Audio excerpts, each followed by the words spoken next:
Hi guys, and welcome back to my channel. My name is Vuvu and this is Vuvu Vena Reads. If you are new on here, please consider pressing the red subscribe button down below and joining the family. If you're an oldie, a member of the fam bam, welcome back fam, and thank you for joining me once again. Today is day 25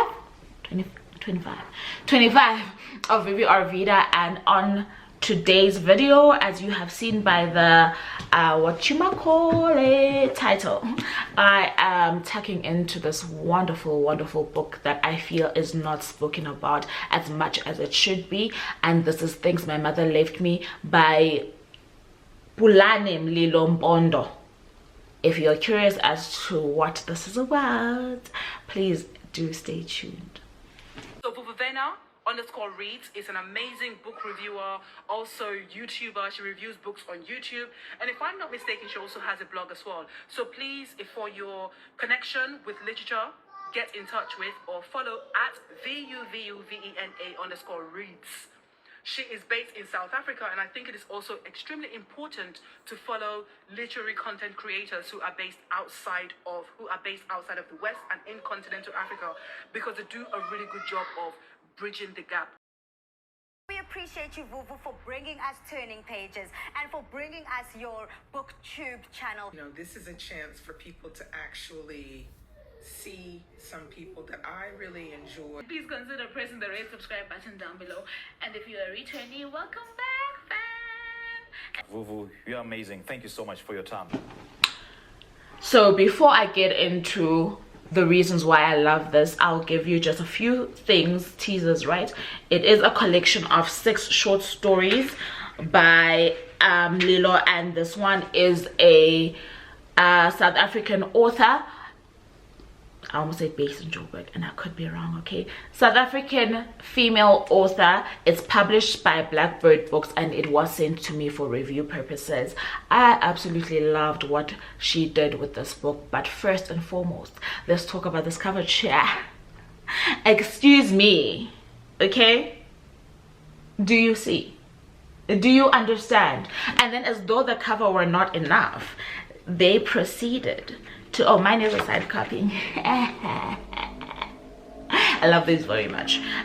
They proceeded to take like little pictures, not little because these pictures are so fabulous. I actually want to tear them out of the book and frame them, but there are pictures that segment most of the stories, right? Let me see.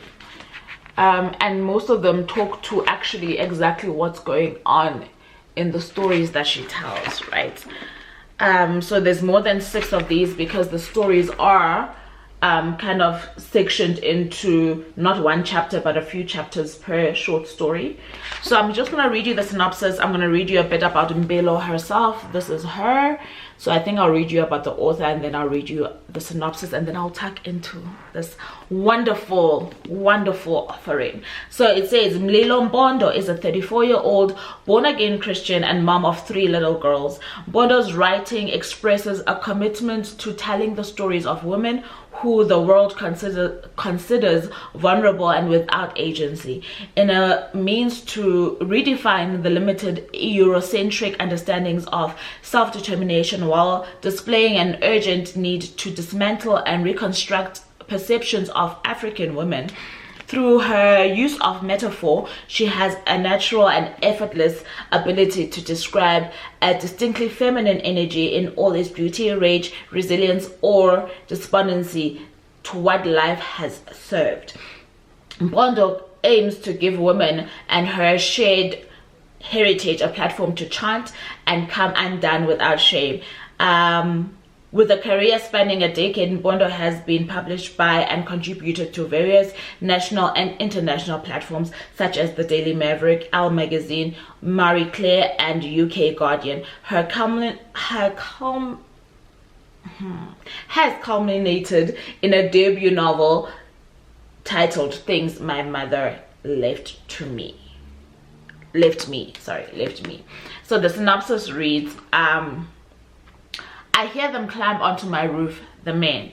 They have given up all negotiations with the door, but the roof is no good either. It's too hot up there. The corrugated iron that covers my home is quick to gather and boast of the heat.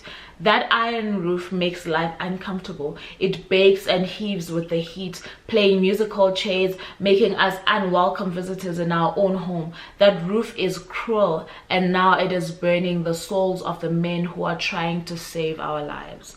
Things My Mother Left Me is a debut collection of stories that trace the lives of women in varied contexts, women who refuse to be erased by the circumstances that render them invisible, women who insist that they not only want to stay alive but to do so on their own terms. Mpondo challenges the reader to think deeply about the consequences of growing up in the other South Africa, where one is constantly met with the harsh realities caused by inequality, poverty, broken homes, and the inevitable empty promises made every fourth quarter. With its lyrical prose, Things My Mother Left Me will break, then gather the pieces of the reader's heart. A reminder that a mother's prayers do not go unheard, nor her tears unseen. And I feel like that synopsis is so apt. So I will do a full-on review of the 6 sections of this book on my blog. But on here, I just want to tell you guys that firstly, what a lyrical genius. Okay, like she's so talented with the pen. She writes so smoothly. She invites you into the story from the first like paragraph, right? You feel very enchanted. I think that's what it is. It's kind of like a magic in her pen, right? That she delivers from start to end. She puts you in this trance. I don't know how to explain it. Ooh, yeah, sorry. So she does put you in a trance that I don't quite know how to explain, except to say that there is magic to her writing, right? And her stories do revolve around women, especially African women who have become victims, because really at some point they do practice their agency, but victims of circumstance, right? Which is inequality, poverty, as well as existing in a male-dominated society that prides itself in patriarchy.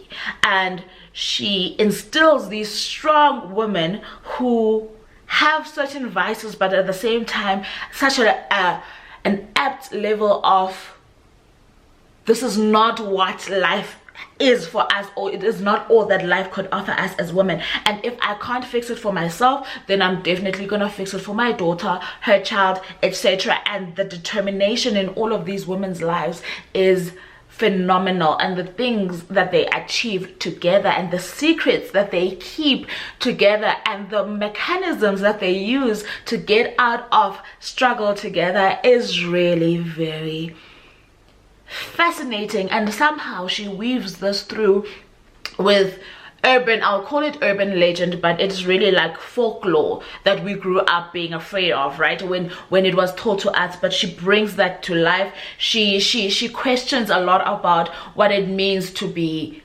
the first woman, right? So a lot is talked, or rather insinuated to, around the Eve, the understanding of Eve in the Adam and Eve story. Obviously a lot of this is focused on women as an entity, as an entirety. There's a lot to do, back to this Eve story, right, to do with serpents, snakes, and how they are understood in the world, and how or who wields their power. There's a lot to do with sin in the story.